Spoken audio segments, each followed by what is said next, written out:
Assalamualaikum, Football United, ringan amatiran ala gua. Langsung aja, ini gua mau ngobrol ringan atau update-update soal keadaan atau kondisi terakhir dari Manchester United sebelum menghadapi West Ham ya. Ada beberapa pemain yang dipastikan tidak bisa bermain besok, dan juga ada salah satu pemain penting yang tanda tanya. Langsung aja dimulai dari Jadon Sancho yang sudah dipastikan tidak akan ada besok ya, karena dia masih dalam masa berkabung. Sudah diberikan izin oleh Ralf Rangnick ya. Jadi bagaimana gue melihat tidak adanya Jadon Sancho besok ya. Jadon Sancho pemain cukup mahal didatangkan dari Borussia Dortmund, yang sampai dengan sekarang ini gue pikir lagi ada masalah mental. Artinya secara skill teknis dia ini pemain bagus, cuman dari mental ya itu jelas dia masih ada masalah di situ. Dan juga masalah adaptasi, paling tidak dengan permainan baru lagi dari seorang Ralf Rangnick.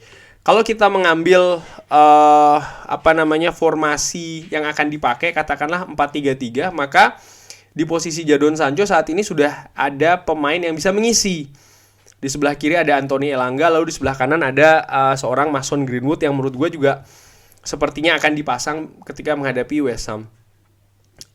Di samping itu juga masih ada pemain lain seperti seorang Marcus Rashford contohnya ya. Nah, untuk Marcus Rashford menurut gue problemnya hampir sama kayak Jadon Sancho, dimana lebih ke psikis atau ke masalah mental. Ini bisa dilihat kalau menurut gue, walaupun dia kemarin ini mencetak gol ya, tapi bagaimana dia merayakan. Nah, ini kan bisa dilihat ya, dia sebenarnya gol itu kan tercipta gawang Brentford itu berada di dekat away supporter atau fansnya Manchester United yang hadir di kandangnya Brentford. Tapi bagaimana Marcus Rashford merayakan? Lihat, senyumnya dia tidak lebar ya kan.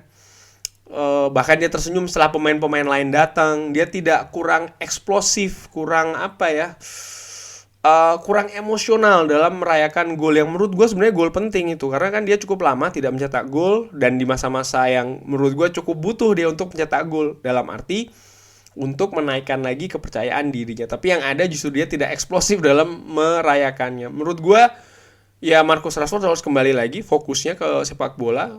Tapi jangan diartikan salah ya. Menurut gue apa yang dilakukan Marcus Rashford di luar sepak bola itu sangat luar biasa.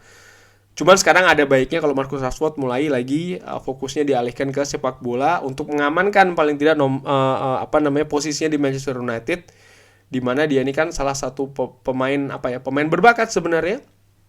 Pemain dengan nomor punggung 10 di klub sebesar Manchester United itu kan sebenarnya luar biasa ya. Dan sama juga kayak Jadon Sancho sih menurut gua. Ya masalah mental, tentu saja tekanan kan berbeda di Borussia Dortmund dan sekarang di Manchester United. Belum lagi skema permainan ketika dengan Ole Gunnar Solskjaer, dia masih belum selesai sebenarnya masa adaptasinya. Pre-season yang cukup pendek karena dia ada infeksi telinga. Di permainan pun juga belum masuk ya kan di sistemnya Ole Gunnar Solskjaer, dan sekarang dengan Rangnick punya lagi tipe permainan yang berbeda. Sempet beberapa pertandingan dia bermain bagus, salah satunya ketika gua nonton langsung menghadapi Burnley. Tapi terlepas dari itu ya dia harus mulai lagi beradaptasi karena skemanya sekarang kan baru. Nah, ketika hal tersebut terjadi, dia ada musibah, keluarganya ada yang meninggal, sehingga dia belum bisa maksimal. Dan ketika dia balik nanti, again, menurut gue secara fisik dia tidak ada masalah. Secara teknis dia merupakan pemain yang bagus, tapi bagaimana lebih ke masalah adaptasi terhadap sistem permainan, dan yang lebih penting soal psikis atau mental. Tapi gue percaya ya memang butuh kesabaran sih untuk pemain seperti Jadon Sancho ini ya, dan juga konsistensi, itu dia yang penting ya. Selain Jadon Sancho, Victor Lindelof tidak bisa bermain besok karena rumahnya kebobolan maling. Masalah pribadi pastinya, dan sudah diizinkan oleh Rangnick tidak bermain besok. Nah, ini lini belakang. Gua melihat lini belakang Manchester United di tangan Ralf Rangnick ini, kalau dilihat dari jumlah gol kebobolan, tentu saja ini lebih baik daripada ketika ditangani oleh Ole Gunnar Solskjaer. Itu faktanya. Nah, gua sih sebenarnya lebih ingin ya, ringan amatiran ala gua, bagaimana lini belakang Manchester United 4 orang ini, 5 sebenarnya dengan kiper, ini bisa bermain bersama-sama dalam jangka waktu yang panjang. Artinya jangan dirubah-rubah komposisinya.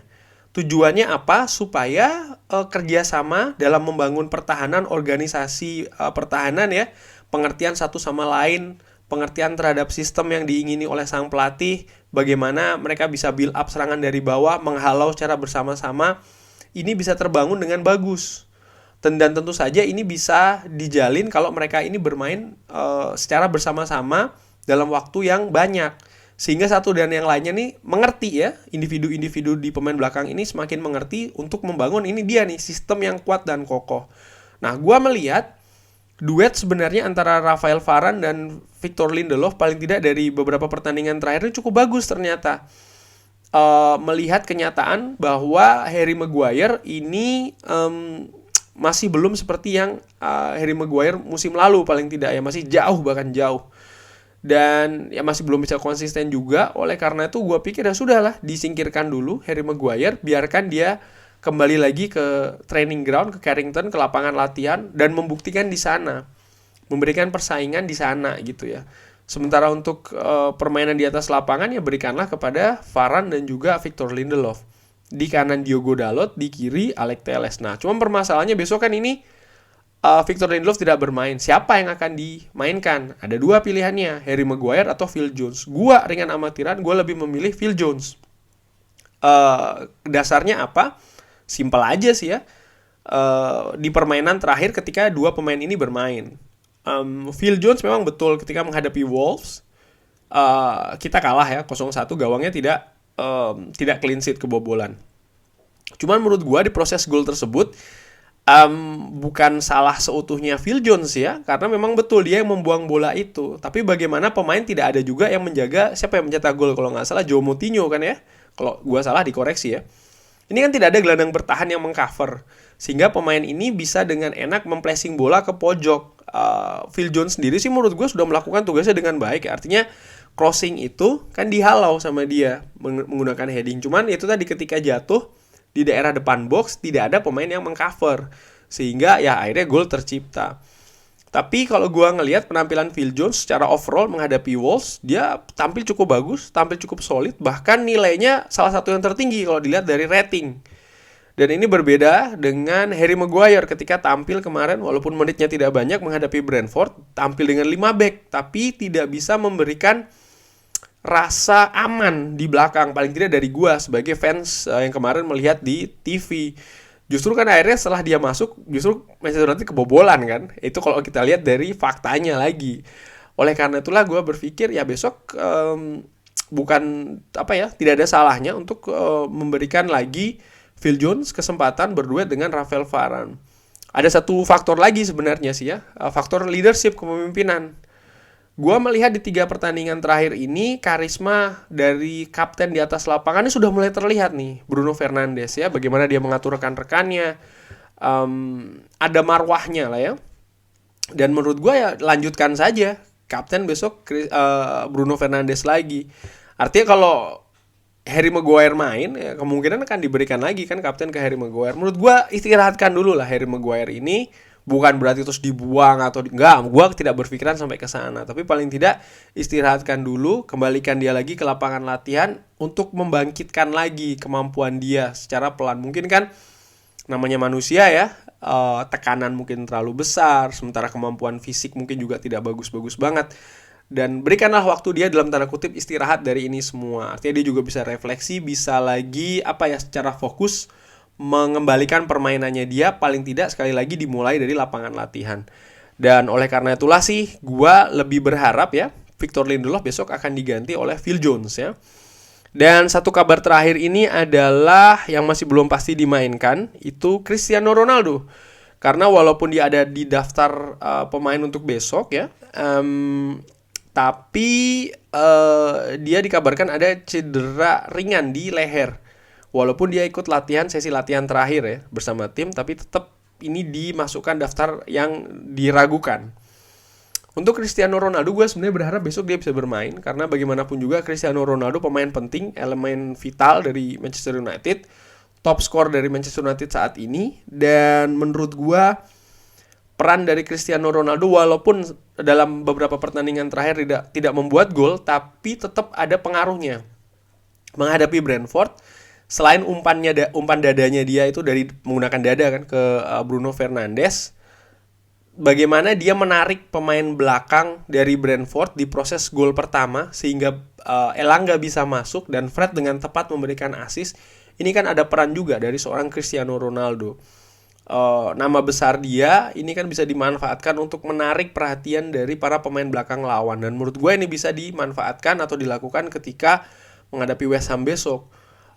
Pun juga di samping ya kualitas individu dari seorang Cristiano Ronaldo ini kan tidak bisa dipungkirin ya, salah satu masih yang terbaik paling tidak di tim Manchester United, dan oleh karena itulah gue berharap besok dia bisa ditampilkan. Sekalipun kalaupun dia tidak bermain masih ada Edinson Cavani nih ya. Kalaupun Edinson Cavani tidak dimainkan masih ada pilihan-pilihan lain seperti Marcus Rashford yang bisa ditampilkan juga di formasi 4-3-3 sebagai penyerang tengah, sampai juga seorang Anthony Martial. Tapi again itu menurut gue bukan pilihan utama.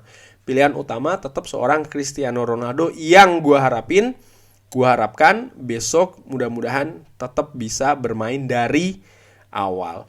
Sekian dulu kurang lebih news update terkait pertandingan antara Manchester United menghadapi West Ham United ya. Terima kasih sekali lagi sudah menyaksikan. Terima kasih komen dan juga kritiknya. Jangan lupa sholat, like, dan juga subscribe. Wassalamualaikum warahmatullahi wabarakatuh.